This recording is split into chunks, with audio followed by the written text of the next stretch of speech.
మీరు గుర్తుంచుకోవాల్సింది ఏంటంటే ఇంటర్వ్యూస్ లో ఇది నేను లాస్ట్ టైం కూడా ఒకసారి జాబ్ మేళకు వచ్చినప్పుడు చెప్పాను, మరి అక్కడ ఉన్న వాళ్ళు మళ్ళీ వచ్చారో లేదో నాకు తెలీదు. బట్ ఇంటర్వ్యూస్ లో ప్రతి మనిషి అబద్ధాలు చెప్తారు, చెప్పాలి. అన్ని నిజమే చెప్తాను అనుకుంటే మీకు ఉద్యోగాలు రావు. సో మీకు రోజు నేను 5 నిమిషాలు నడుస్తానంటే నేను రోజు 2 గంటలు పరిగెడతాను అని చెప్పాలి. లేకపోతే నాకు మార్కుల దగ్గర అబద్ధాలు చెప్పలేవు, బట్ మిగతా అన్ని ఎగ్జాజరేట్ చేయాలి, ఇన్ఫ్లేట్ చేయాలి. ఓకే, సో కరెక్ట్ గా చెప్పుకుంటూ వెళ్తే ఉద్యోగం రాదు. ఆ తర్వాత నేర్చుకుందాం, బట్ చెప్పేదైతే చెప్పాల్సిందంతా చెప్పేసేయండి.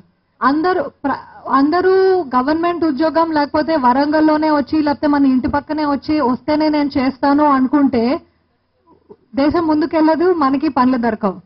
ఓకే, సో నా రిక్వెస్ట్ అండ్ సజెషన్ ఏంటంటే కంపల్సరీగా ప్రతి వాళ్ళు వచ్చిన ఉద్యోగం తీసుకోవాలి. బికాజ్ ఇది ఎందుకు చెప్తున్నానంటే జనరలీ ఇది ఒక నోటీస్ ట్రెండ్ దట్ ఉద్యోగం ప్లేస్మెంట్ వచ్చినా సరే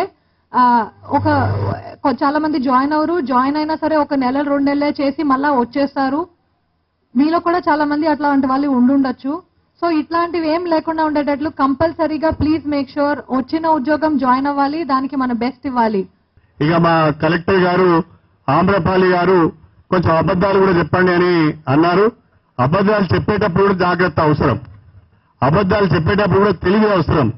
అబద్ధం అతికేటట్టు చెప్పాలి, లేకుంటే దొంగ లెక్క దొరికిపోతారు ఒట్టిగానే. మీ ఎడ్యుకేషన్ క్వాలిఫికేషన్స్ దగ్గర సర్టిఫికెట్స్ ఉంటాయి, అబద్ధాలు చెప్పడానికి అవకాశం ఉండదు. వర్క్ ఎక్స్పీరియన్స్ దగ్గర ఎక్స్పీరియన్స్ సర్టిఫికెట్ ఉంటుంది, అబద్ధాలు చెప్పడానికి అసలే వీలు కాదు.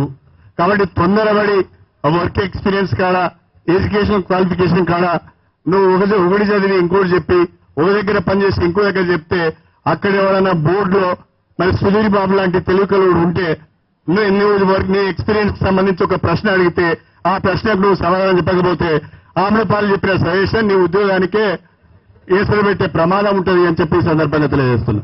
కాబట్టి అబద్ధాలు చెప్పేటప్పుడు కూడా జాగ్రత్తగా ఇది చెప్తే ఉపయోగపడుతుంది అంటేనే చెప్పండి, ఏది పడితే అది అబద్ధాలు మాత్రం చెప్పొద్దు. నన్ను అడిగితే అబద్ధాలు చెప్పకపోతేనే మంచిది. కాకపోతే మీరు చెప్పే సమాధానం కాన్ఫిడెంట్ గా చెప్పండి, ధైర్యంగా చెప్పండి, కాన్ఫిడెంట్ గా చెప్పండి. మీకు ఇంటర్వ్యూ చేసే వాళ్లకు ఏమర్థం కావాలంటే ఈ అమ్మాయిలో కాన్ఫిడెన్స్ ఉన్నది, ఈ అమ్మాయిలో తెలివితేటలు ఉన్నాయి, ఈ అమ్మాయిలో స్కిల్స్ ఉన్నాయి, ఈ అబ్బాయిలో కాన్ఫిడెన్స్ ఉన్నది, ఇతని ఫేస్ లో చార్మ్ కనిపిస్తున్నది, ఇతనికి అవకాశం ఇస్తే తప్పకుండా పనికొస్తాడు, పనిచేస్తాడు అనే విధంగా మీరు నిరూపించుకొని ఉద్యోగం సంపాదించుకోవాలని చెప్పి నేను మీ అందరికీ సవినయంగా తెలియజేసుకుంటున్నాను.